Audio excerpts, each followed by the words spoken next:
Hey everybody, what's up? It's Live with April Diamond here on Hey Vegas TV. And I have a special person here that I am interviewing today. Give it up for the one, the only Justin Guarini. Woo! Hey, thank you very much. It's so lovely to be here. I'm so excited that you're here. Yeah, no, I'm excited. This is a gorgeous place, and I mean, I'm on Hey Vegas. You're on Hey Let's Vegas. go. Let's Yeah. go. Oh my gosh. And it's so cool that you're in town and you were available to come and you got through the rain, but you got here and Yeah, it's really cool. It was such a great timing because I'm here doing a keynote speech, and that's part of what I do. It's one of the many hats, like, you know, right? Like nowadays you have to wear like a ton of Multiple. hats, especially in the entertainment industry. Yes, I know that very well. Yeah. So, we all know you from the very first American Idol. Like all of us are like, Justin, like everybody knows who you are. Millions and millions of people tuned in to watch you on that first season of American Idol. And you have seen the whole evolution of how this all, it must be a very interesting perspective to see from the first show to like years later. Yeah. What is that like for you? Well, seeing it's that? seeing the show how it first began, where we all kind of were like, let's just give it a shot. Right? Like, we were just like, just try it.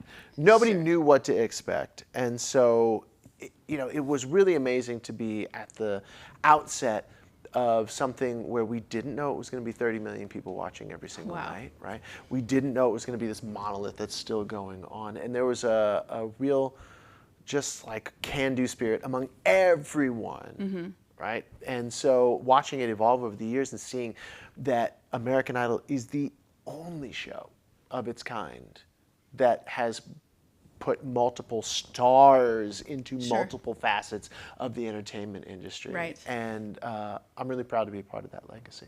Yeah, and you are incredibly talented. Oh, cheers. And I've been having chats with Michael Orland, Yeah. the pianist and vocal coach, Yeah. amazing guy, and he sends his love, and he's like, that guy is super talented, sending love, and He's great. I mean, between like Michael Orland and what a lot of people don't see on American Idol is that you have your vocal coaches, and your vocal coaches aren't just your vocal coaches; they're also like your psychologists, right? And we had a lovely vocal coach, Deborah Bird, who was on many, many of the seasons. She passed away a couple years ago, and she is the reason. And Michael Orland is the reason that a lot of kids actually make it through the show alive, because they're with us. And they're not only helping us create like amazing songs and amazing versions of the songs, but they're like helping us get through the onslaught of what it's like to be a part of that show.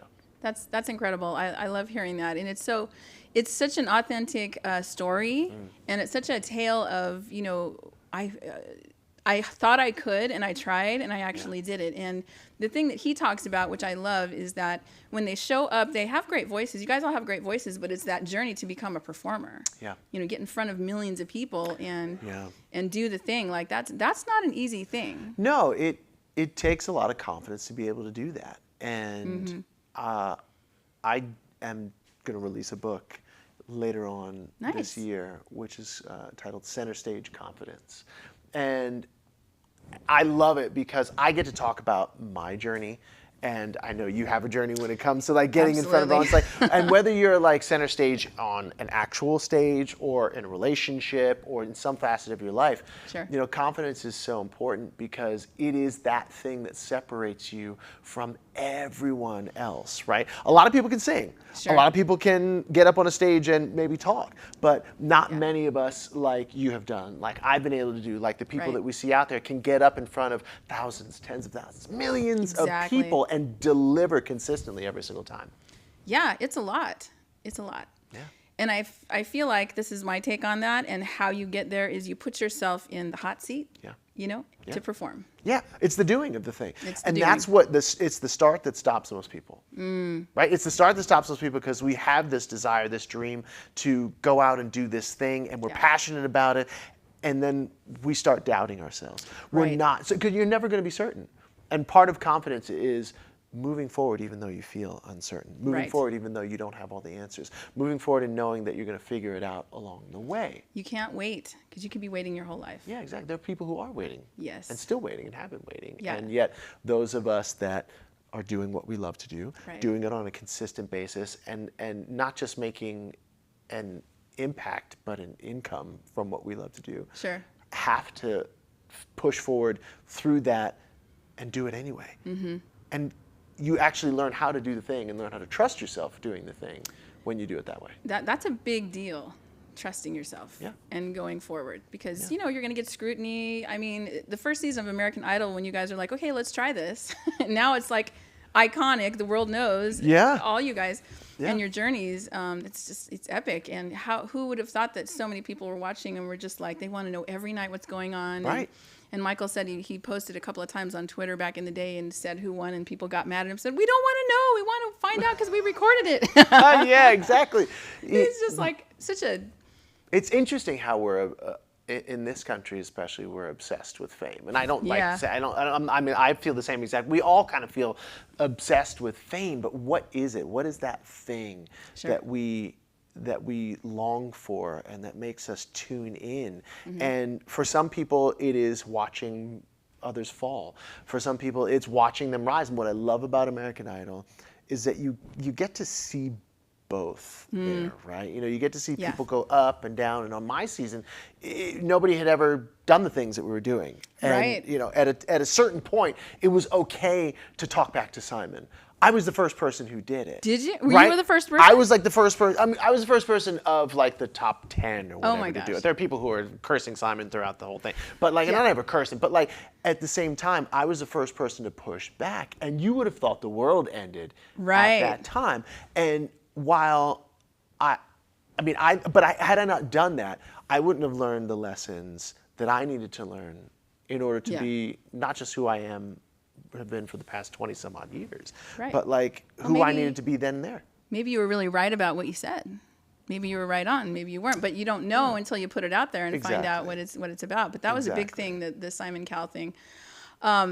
So from there, you know, you won right alongside. I feel like you and Kelly both won. We when we were watching this, it was like we love Kelly and we love Justin the same. I didn't lose. I'll tell you, I'm still here. Yeah, no, there was no losing. Yeah. I mean, 30 million people plus that were watching that show, you know, launched the careers of Kelly Clarkson, Carrie Underwood, multiple people. Jennifer Hudson, Chris Daw. I mean, just to name a few. I mean, there's so many amazing people who have come off of that show. Incredible. And I mean, David Archuleta. I mean, there are people who are household names. There are people who have, you know, gone into a niche and just like are rocking this world and that world. And at the end of the day, it was a platform and still is a platform that's all about talent to let people shine. Yeah. And as long as you're willing to face the music and face the scrutiny, and I say God bless the haters, because I'm totally down. I don't mind one bit. You can hate on me all you want to, because it means that I'm triggering something in you, right? That's it, right? If I can make an impact, if I can shake you up with that's for positive or negative, great, because everyone who is anyone is polarizing, right? You either love them or you can't stand them. Sure. You either want to get and buy everything that they do, or you want to have absolutely nothing to do with them. But either way, you're talking about them. That's true. Right? That's true. So it's like, just like P.T. Barnum. I don't care what you say about me, just as long as you spell my name right. And with a name like Guarini, that's like... I love that. I love that the whole works. movie. I'm such a fan of The Greatest Showman. It's so crazy. Yeah. So after you essentially won American Idol, you both won, okay? And you went on to make an album. I did, yeah. And you went on to Broadway, too. Yeah. I feel like I've just had like all these different lives and all these different careers in the past 20 some odd years. An album, toured around the country, around the world. I got to go over and sing in Afghanistan for our troops, you know, back in the day. I was live red carpets for the Grammys, the Emmys, the Tonys. So correspondence and then commercials and Broadway and 7 Broadway shows. It's just like, and then voiceover work. I do voiceover stuff for Disney now. I mean, there's all kinds of stuff that I get to do. But I love to entertain. I love to find different ways where I can just do interesting things with art. Yeah. Well, and you're great at it. And do you feel like American Idol, I mean, you're obviously super talented when you got there, but do you feel like American Idol like established you, or do you feel like it was a launching pad for higher things, or a combination of both? What do you think it was? I think it was a combination of both. American Okay. Idol didn't just establish me. Obviously, getting in front of 30 million people on a weekly basis is like not bad. But it was for all of us a proving ground that said, hey, okay, great. Here is this massive platform that 30 million people a week. We're going to launch shows like 24. We're going to launch shows like House on the back of this show. And you have an opportunity now to show out.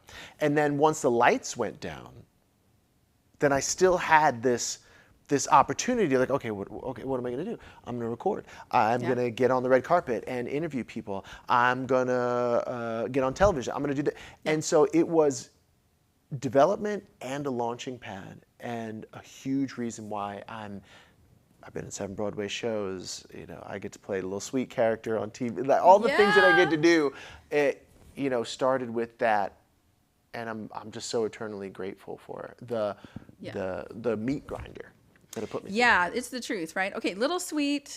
That was that the Diet Dr. Pepper commercial? Yeah, it was originally a Diet Dr. Pepper thing, and then it branched out into the actual regular Dr. Pepper. Oh, okay. And so for about 7 years, I got to play this character on television, beamed into hundreds of millions of homes. Yes. And most people didn't even know it was me, because I just grew a beard, and then they just put like this sort of like burgundy can-colored wig. But again, you want to go back to confidence. You want to go back to doing the things that we do.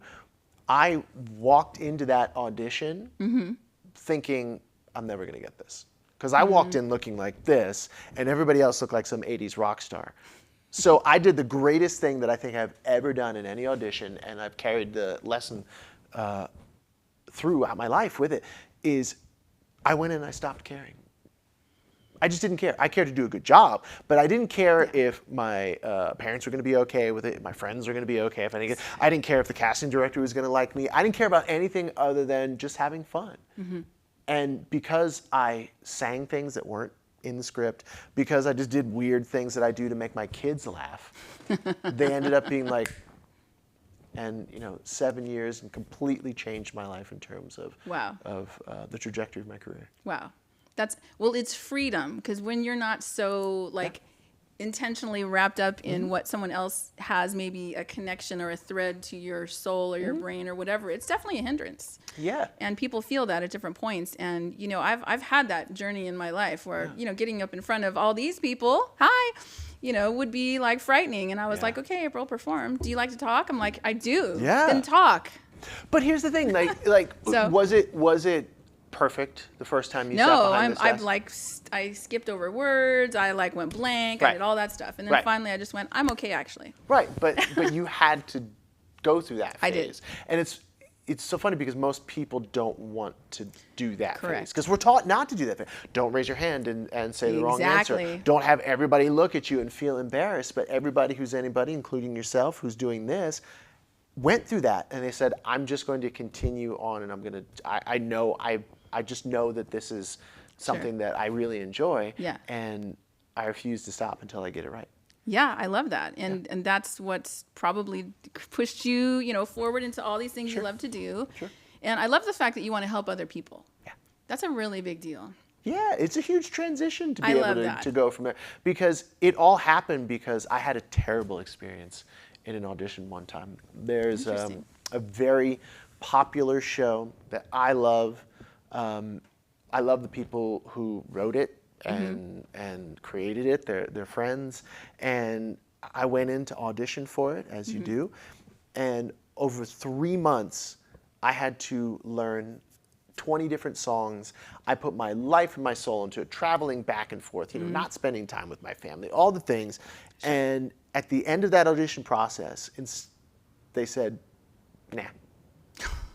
nah. No, and here's why. No, and you know what? You just weren't right for it. It was just no. And I was like, my ego was bruised on that, because it's not. I know these people. I know that I have a great reputation, and I really put my soul into it. And I was just kind of discarded, right? And once I got over myself, right? Once I was like, okay, ego, thank you very much. I'm only going to be so sad for so long. Right. I was like, wow, if they're doing this to me, then imagine what they're doing to people who haven't been on American Idol, who haven't been in 7 Broadway shows, who haven't been all that. And that was the transition for me. And that's why I love getting on stage and like talking to people about confidence, about failure, about how to actually be successful, and how this Instagram, social media, highlight reel thing is something that we all buy into, right? You know, ask me how I know, but is not the full picture. And if you're willing to go through the mud, like we have done, like we continue to do on a daily basis, right? That is when the success happens, and that's when you actually end up walking the path you're meant to walk and actually enjoying it. Yeah, you do enjoy it, but you do walk through the mud, and that's the hard part, is to jump into the mud. And the thing with me is that I remember being the kind of person where I'm going to go into music, I'm going to be an independent artist, I'm going to audition for these things that I never got. And then I'm like, oh, let's chart a single. And I charted 2, and I got a Billboard hit, and I did it with my team, and I did it because we were relentless, and I did it because I listened to the experts and I didn't give up. And, you know, after 2 or 3 years into it, and there was like still 0 happening, I'm like, is this going to be worth it? You know, is this worth it? Yes, it is. Because what else am I going to do? I can't stop now. And I can see that in your career. You didn't stop. You just kept going. You kept evolving. And what, like you say, with all these different, finding these different voices and doing these different Broadway shows. You did, I was looking up, you had done American Idiot. That's the Green Day musical. So much fun. I mean, I went to school for vocal performance, so me too. Give me so you know, like you study everything, right? Every genre of music. I was like, please don't make me sing in German, but they did. And I did. You did. I totally sang Lieder. They made me sing Lieder. Yeah, of course. No. I was like, but like, no. Zigeuner Lieder, and you're like, ugh. But like, I would never sing in that music, right? But again, it's like the doing of it. I'm like, oh, I can sing in German, or if you have to, you know you can. I can bust out an Italian aria for you right now, but most people don't know that. But the thing is that kind of training is foundational to singing, right? Because you can sing rock, but you can sing jazz, you can sing all this, but if you have a classical trained voice, then it is going to help you be able to sing all of that stuff so much better. Absolutely. And so I totally forget what your question was. I do too. Perfect. Good. Because my brain went to vocal coach, because you know I'm a vocal coach too. I train singers, and I have a book coming out too called, the first one of 3, called Learn to Love the Sound of Your Voice. Oh, beautiful. I want to teach people how to love the sound of their voice and stop trying to go, well, I'll wait till it sounds better. I'm like, it's never going to sound better until you use it. So, okay, so when it comes to helping people feel more confident about their voice, what's like your best advice? My best advice is to put on blinders and stop listening to other people and looking at their faces when you make a sound with your voice, and just do what's in your head to do. Like, make sound, record yourself, and keep doing it, even though it's painful. It's almost like, you know, my students, I've told them in the past, like, make a succession of videos and watch them. They're like, I can't watch it, April. I can't watch it myself. I'm like, okay, then just make videos and make audios, whatever you need to do, and start realizing what your voice really sounds like, and get to know yourself and your voice, because your voice is you. Right. It's your unique, it's your thumbprint, it's you, it's who you are. And I think people compare themselves too much and I want to sing like Justin, I want to sing like Kelly, I want to sing like these people. And this is a tool for us to learn, but it's not who you are. Right. It's not your identity. Who you are is what you sound like. That's who you are. Then we refine it. I don't know if that makes sense. It makes perfect sense. And I remember the first time I heard myself, it was voiceover class in acting school. And I was like, I sound like that? Yeah, exactly. Right? And like now I do voiceover work for Disney, I do all this stuff, but you have to start in that place.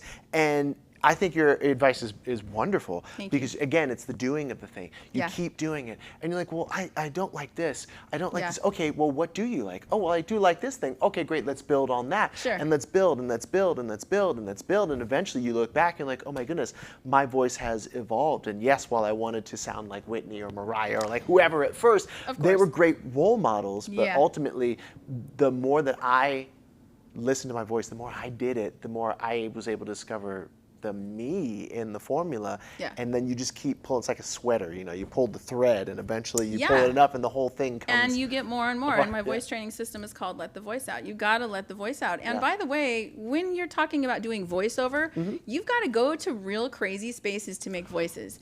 And I love it. voices that when you're making a voice, somebody in your family or your space that normally knows your voice would be like, why are you making your voice like that? Yeah. Because that's the character. Yeah. That's how you do voiceover. So when people tell me you want to do they want to do voiceover, I'm always like, are you sure? Because you're going to have to sound weird to yourself for a long time. Yeah, no, You know, just like you got to be that weirdness, but that weirdness is not weird. It's actually something else. Yeah, it's so. I have on my phone. I have a voice note where anytime, because I talk to myself all the time. Me too. Yeah, hello. And anytime We're, like, I just like have connected some here. sort of weird voice, like I'm like, oh, that might be a good one. And so I have like 12 minutes of like 10 seconds worth of like like strange little voice that I do. Yeah, yeah. And I'll break them out. And I'll go back and I'll listen and be like, Nice. oh, that's a fun one for that. And so again, like you say, you're listening to yourself, you're recording yourself, you're cataloging it, Yeah. and then you find something that works and you build on it. But you won't know until you go through the process. Yeah. And that's it. You validate your voice by understanding that it's for different things. It's like the Yeah. weirdness. I tell people the weirdness in their voices is it's for something. You just don't know what it is yet. Yeah. And I mean, it goes beyond voiceover work. It goes beyond singing. It works in the boardroom just as much as it does on the stage, just as much as it does in the bedroom, to be honest with you. Like, you know what I mean? Like you letting the voice out is such a wonderful visual because so many people hold that in thinking they're strange.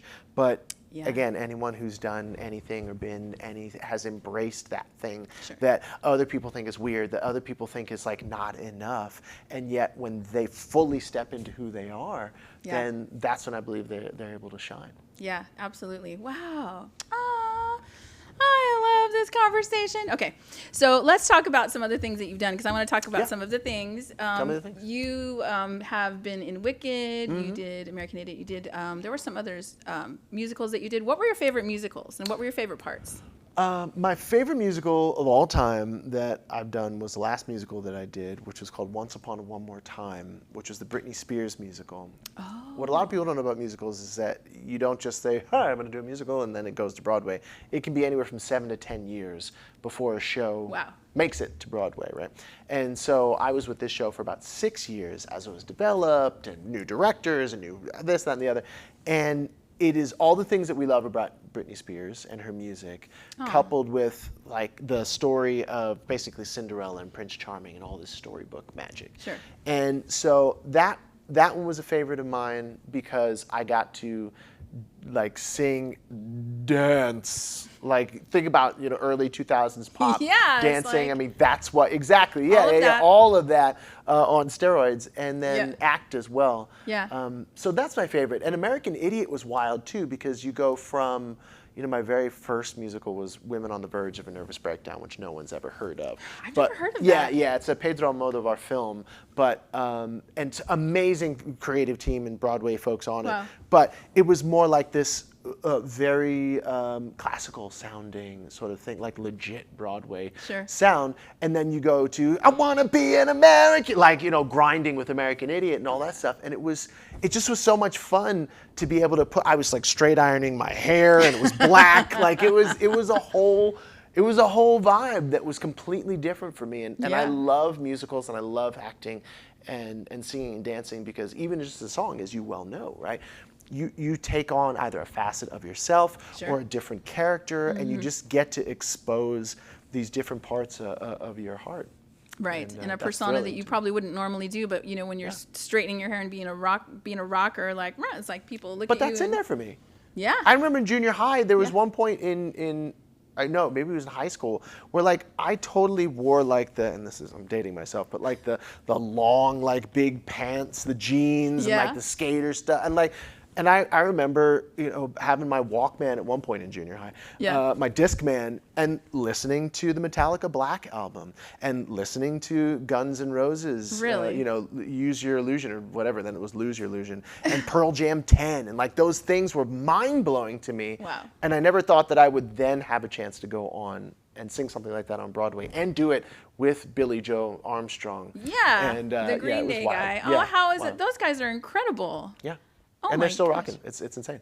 When I was training singers, I worked with a lot of the show choir kids in Burbank, the John Bros High School show choir program, and I actually did a song with them, and that's the song that hit the radio, my first radio hit. And the kids are like, we want to learn Green Day, and I'm like, how do you know who Green Day is? Or they want to learn Led Zeppelin, or they want to learn all these old things. I'm like, how do you? But streaming now allows that, to be every style of music now you can listen to. And it's randomly, accessible. my 14-year-old will be like scrolling through, and he'll like start singing along to this song that, like, again, Led Zeppelin or something like that, because it's like embedded in the reels, or it's embedded in a YouTube video. And it's awesome. I mean, again, going back to American Idol, it was so cool because so many songs, like we were doing Burt Bacharach at one point, right? Yeah, so was he on the show playing the piano with you guys? He wasn't playing the piano with us, Okay. but at one point we went into, it was what now is the Renaissance Hotel at Hollywood and Highland, or maybe it's different now, but Hollywood and Highland. And I remember walking into the room, and there's Burt Bacharach at the piano. Wow. And I mean, like, I kind of knew who Burt Bacharach was. Like, you know what I mean? Like, even then, I was like 22 at the time, and I was like, yeah, I kind of Well, his get day this. was like... Yeah, but it was like back in the day. Yeah. But I love the fact that people my age and kids who were teenagers at the time were exposed to that music, because it's so good. It's great music. And so I love how American Idol and different musicals, especially the jukebox musicals, will expose people to things that they would have never ever listened to. Oh yeah, and that's most definitely it. And then you find out you like something that you thought you didn't like. Right. And suddenly you're singing it, even though, like, I don't like this, but it's in my head. And I'm like, yeah, but you kind of like it. Right. And then it goes back to, what you're talking about, let the voice out. Whoa, Yeah. I just heard Robert Plant. Whoa, I just heard Shaka Khan. Whoa, I just heard, Bella Fleck and the Flecktones. Like, and that, you know what I mean? Like, right.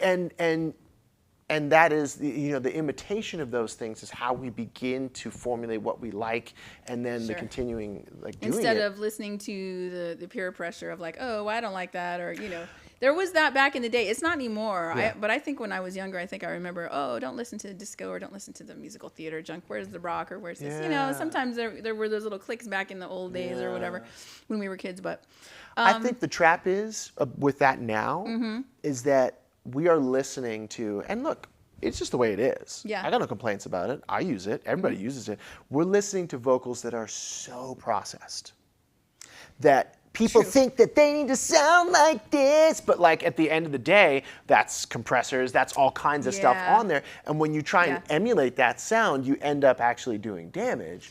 Yeah. Whereas that didn't necessarily exist with some of the Squeezing the older voice. stuff. But like, yeah, my whatever, producer that's makes just me just sing it straight up. It's got to be Yeah. not one whole pass. Yeah. Can we punch in? Just sing the whole pass again until we Oh, get that's the whole interesting. pass. Yeah, and it taught me to be it taught me to be a really good singer and powerful in the studio, and just really, over and over, 98 takes of the same line. Some people would be like, I'm done. I don't want to do it anymore. I've done it. I've had a producer who was like, can you give me a little Yes. bit differently? And it just kills your creativity All the and kills details. your artistry 100%. But when you do it right, I mean, it's great, because you can sing, like, I'm going to sing 5 passes of this verse. I've done it. Like, go, give me 6 passes of this verse, so I'll give it full 6 passes, and then they say, go away. And I go away, and then they'll comp, they'll take the best do their parts of it, thing. and it's great. And then I listen to that, Yeah. and I realize, oh, that's the performance. Right. And then I emulate my own performance, and then that's what I can go out and give to an Exactly, audience. because you have to listen to that track for the rest of your life. That's right, especially if it's a hit. Especially if it's a hit. If you hear, and you hear something, you're like, it's a hit, but that one part that I wish I would have done it again. Right. And look, you did it again. And I feel the same way. I feel the same way. And that's why it's kind of a brutal process sometimes. But So first year of American Idol, they were like, let's see what happens. They threw all you guys together. They brought on these professionals, and then it evolved. And now my question to you is, what was it like for you to watch the next seasons of that? Like, were you surprised at where it went? Were you excited? Were you like, what are they doing?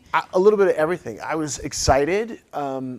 And I was really busy that next season. I was actually recording my album at the time. Oh, nice. I remember going on to Oprah with Clay and Ruben. Oh, yeah. And so, it was wild. And it was a lesson in diplomacy. It was a lesson in how record labels work. Sure. It was a lesson in the entertainment business because I went in with a mantra, I'm going to do a great job and they're going to take care of me, which is not the truth. Right? That 99.99999% of the time, that is not the truth when it comes to the entertainment business in general. The entertainment business is very much like the entertainment or the stereotypical Las Vegas, right? Entertainment business is designed to get you in, get as much out of you, and then send you on your way, right? Yeah. And while all of Las Vegas is not like that, friends, we know the parts of Las Vegas that are like that. They're designed to get you in, get as much out of you as they can. You have fun, great. And then after about 3 days, you're like, I got to get out of here. Yeah, exactly. And you're done, right? And then the next group of people come in. So true. And the entertainment industry is like that as well. And so the great thing about that for me was I saw that next season. I was doing my work on my album, but I didn't just stick to singing. I got in front of the camera and I leveraged my fame, whatever, to interview other people who are on American Idol, right? To do other things. Nice. Movie stars. I did a lot of press junkets. I worked for TV Guide Network. And wow. Yeah, and I just said, I took after my mom, who was one of the first anchor women on CNN. Really? Yeah, and I just started interviewing people and I said, okay, I'm going to get in front of the camera. And that's what I do. yeah, exactly. But that's the thing. And when in the entertainment industry, especially if you love to sing, if you love to act, if you love to dance, you can't just do that one thing. It's true. It's true. You've got to leverage multiple things. And the thing about what you were talking about earlier about the voices and trying different things, it's not just the voice, it's everything that you do. Yeah. And when you said you got up and you started acting and you started doing things like getting in the mirror and watching the videos, that's a whole different world too. Because the singer is standing there singing, but then when you're getting onto Broadway and these different things, that's a whole other animal, because that's, multiple shows a week for a very long time. Yeah. And you've got to keep yourself up on the craft. And I feel like that sometimes singers and entertainers might limit themselves to a certain thing. Whereas, for me, I'm like, I started interviewing because of, COVID, and I'm like, okay, what am I going to do? Okay, I'm going to talk. And the talking led to this. Yeah. So, and I love it. And I absolutely, as a singer and a host, and I can relate to you and you tell me all these cool stories, but everybody's got, I think, more than one thing. Everyone's got something else they can do, but I feel like people are limited. Yeah, I think people limit themselves because, again, it's just a matter of perspective. It's a matter of just putting yourself out there. Oh, yeah. It's the hardest thing to do, because if you put yourself out there, when you put yourself out there, you're going to trigger someone. Maybe it's someone in your family, maybe it's someone in your audience, and they're going to say something negative about you. And what most people don't realize is that that's the greatest thing that could possibly ever happen, because you're making an impact, you're shaking people up, you're getting their attention. And so when you do that and couple that with recognizing that you're more than just your voice, right? You're more than just one thing. And what you just prove on a daily, weekly basis is that you're not just using your vocal expression.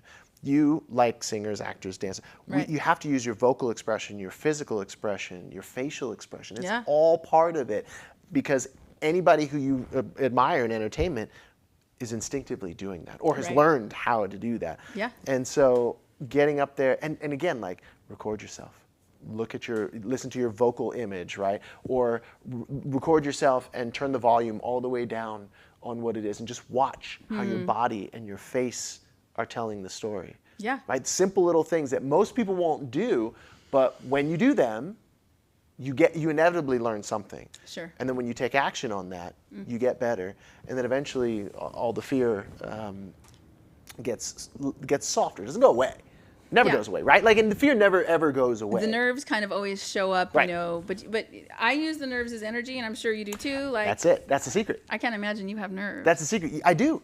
I'll be worried when I don't have nerves because I watched a very famous person who's known for his piano playing and singing skills literally be at the piano and just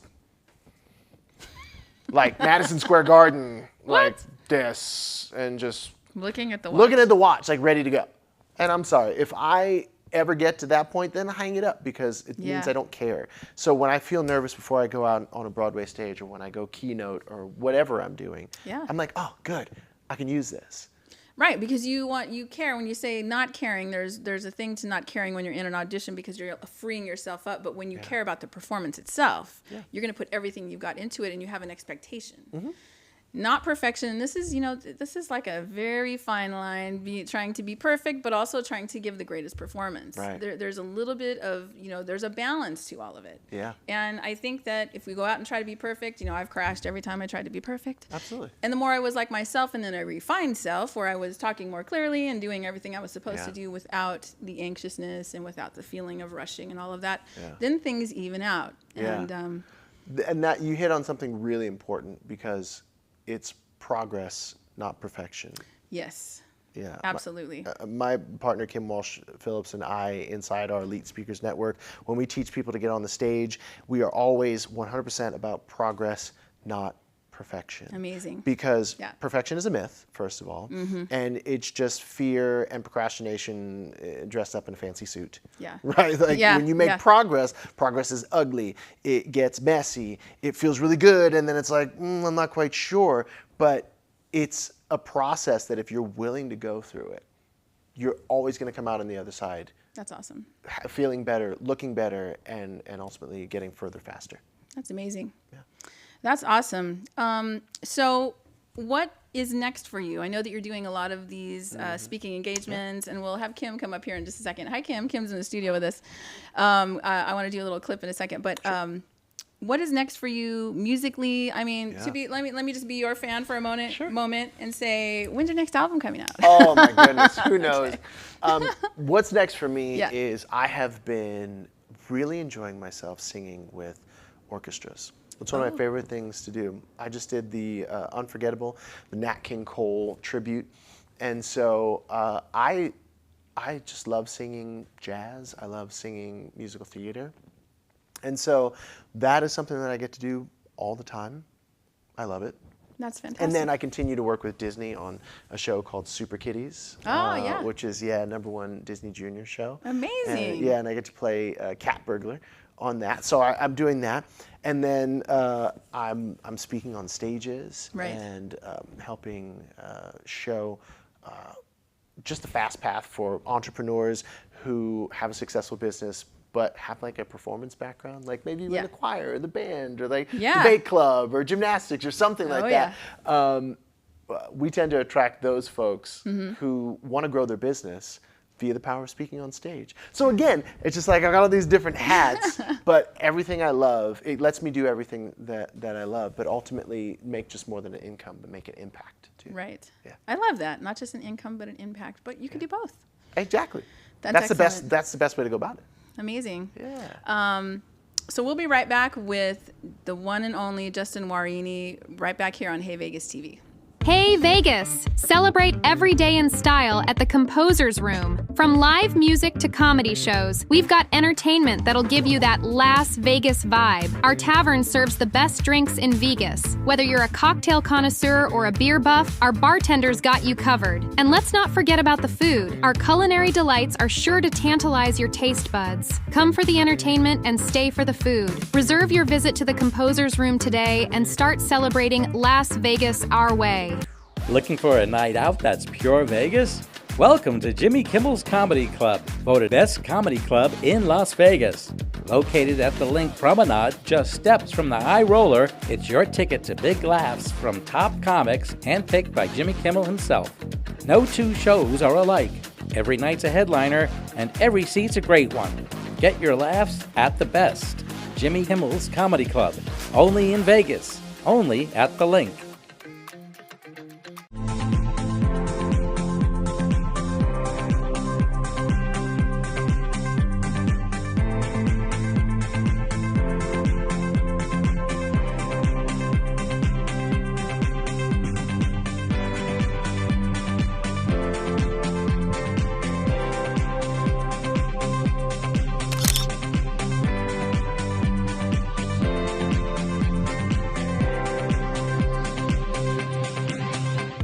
Vegas. Celebrate every day in style at the Composer's Room. From live music to comedy shows, we've got entertainment that'll give you that Las Vegas vibe. Our tavern serves the best drinks in Vegas. Whether you're a cocktail connoisseur or a beer buff, our bartenders got you covered. And let's not forget about the food. Our culinary delights are sure to tantalize your taste buds. Come for the entertainment and stay for the food. Reserve your visit to the Composer's Room today and start celebrating Las Vegas our way.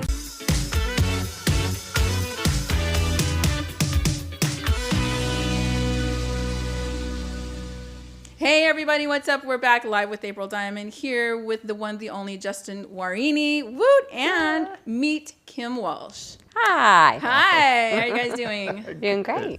So we are finishing up an interview with Justin, but I want you guys to talk about a little bit about what you're doing here in Vegas and your speaker training and how you're helping individuals be more powerful on stage. Mm-hmm. Oh, it's so much fun because I love, first of all, you did an amazing interview, and I love watching the power of that because we work with our people how to give great sound bites and how to be a great interviewer, and it was a master class on that, so that was incredible.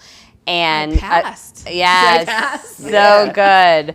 And Justin's light shines when he performs, and it's one of my greatest gifts getting to see him do that. And the fact that we've built that, and the fact that we've built that into a business where we get to inspire other people to do it too.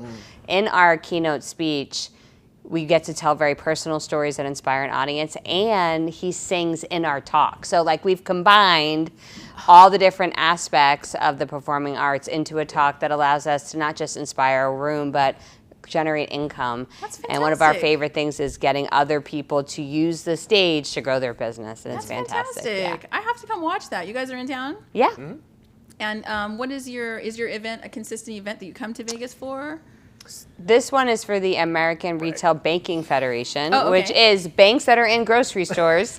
Because there's a federation for everything. But we do speak regularly. But yeah, we would love to include you. We'll give you our upcoming speaking schedule. Oh my gosh, that would be, thank you so much. That's incredible. And thank you that you do that for people. Yeah, it's fun because there are a lot of people, especially who come into our world, are, they went into real life, right? They have business, or they're an entrepreneur, or they're an intrapreneur, but they want to grow and they want to get up in front of the boardroom, or they want to get up in front of a classroom, or they want to get up and they want to grow a following. They want to make people see them differently. They want they want people to see the real them. Yeah. And so ultimately what we love to do is to take those people who want to do that, who also have been on a stage before. Maybe they were a DJ at the family party. Maybe they were in the band or the choir or the drama club. They have that performance in It's a them. gene. Yeah. It's in there. Theater geeks who own businesses. Those are our people. Yeah. Theater Geeks Doing Business. Is that a t-shirt? It should be. Yeah. But April, I know that we've all been in this situation. It's like you have a hope strategy, right? Like you hope at the end of an interview a sponsor might contact you, or you hope at the end of an interview another guest will say yes. Sure. And we've had those moments happen and they feel magical and they feel like, well, I'm doing the right thing, but then we just wait and hope for the next thing. And for a lot of business owners, that's what they do. They hope for the next referral or the next recurring client or the person in the back of the room when they get off the stage to say, can I hire you? And what we do is we say, stop basing this on hope and actually follow a blueprint. Nice. So there's just by putting a call to action at the end of your video or before you get off the stage, or by including a free gift in your post that will give people their contact information. Like, you do these little tiny tweaks. Just take what you're doing already and you can 10x your results just by adding in that less hope and more strategic approach. I like that. I think I just learned something to include in what I do. That's awesome. And so you do different events that you're invited to, and then do you hold your own events as well? Yeah, we do. Yeah. And what's your next event coming up? We have an event called Speak to Sell Live, where over the course of 3 days, we work business owners through a kind of like a speaker camp to grow your business. Nice. And they create their talk, they work on their story and their call to action, and they build their big offer that they're going to sell from the stage, so that way they can get up on stage and in 1 hour make over 6 figures. It's Wow. great. Yeah, it's Really? fun. And then, of course, there's a performance aspect to that, too. Yes, right? there is. Because we have all of the business focus. And Kim won't tell you this, but I'll tell you this. Tell me. Kim has been responsible for, Kevin Mr. Wonderful O'Leary from Shark Tank. Yes. Kim ran a lot of the social media marketing for a lot of the Shark Tank investors and Shark Tank investments that Mr. Wonderful O'Leary did, Kevin Mr. Wonderful O'Leary did. Wow. And so when you combine that kind of business acumen with performance and discovering how to get up on stage and deliver a message with your voice, your face, your body.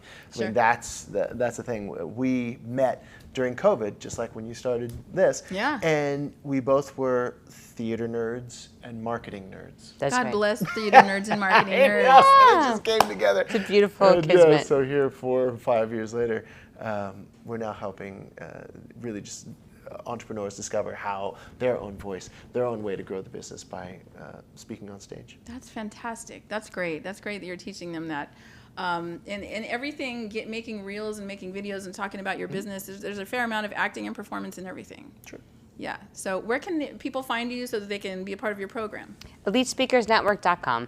EliteSpeakersNetwork.com. Elite. Elite. SpeakersNetwork.com is where you go, and it's all information, lots of free gifts, and our upcoming events as well. Okay. EliteSpeakers.com. Network. ELITE. EliteSpeakersNetwork.com. We're gonna put it up. Right Yeah, on he's going to put Bottom it third. bottom. We need a bottom third over here. He will. He'll have a bottom. It'll be there. It'll be the right one. He'll ask you for it. Yeah. Okay. But yeah, and so you have multiple events. Do you have online events and in-person events? Yeah, we do both, and we're Okay. keynote speakers in a business tour called the Aspire Tour. Ah, yes. And so we're joined by the likes of David Goggins and Ed Milet. Amazing. And so amazing Mr. speakers. Wonderful O'Leary, And yeah. we are the opening keynotes on that business tour. So that's been a lot of fun as well. Incredible. Yeah. Okay, so I just want to give you guys an open invitation when you're in town doing Aspire anything.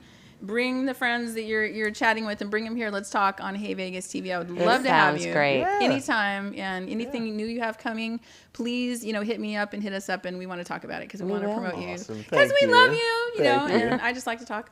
But I love promoting these things. I love the fact that you want to help people.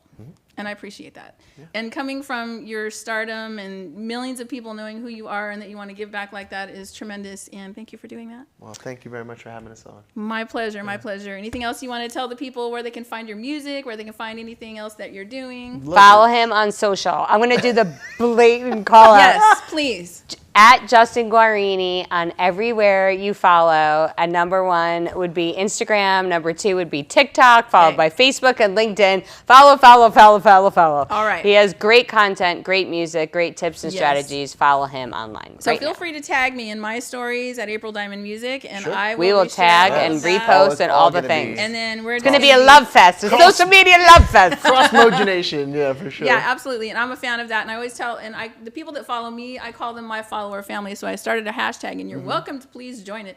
It's hashtag my follower family. Nice. Oh, nice. Followers are family. They Yeah. mean a lot to me. And then when they comment and they're part of it, and when you guys engage and comment and follow, That's it awesome. means a lot to us. Yeah. And we love you for it, and we want to, Yeah. respond and that kind of thing. Thank you guys so much. Pleasure. Thank you, Thanks for Justin. having us. Thank you, April. Kim. I am absolutely just overjoyed that you're here. Thank you so much. And thank you for watching Hey Vegas TV, you guys, live with April Diamond. We'll see you again on the next time. Cheers.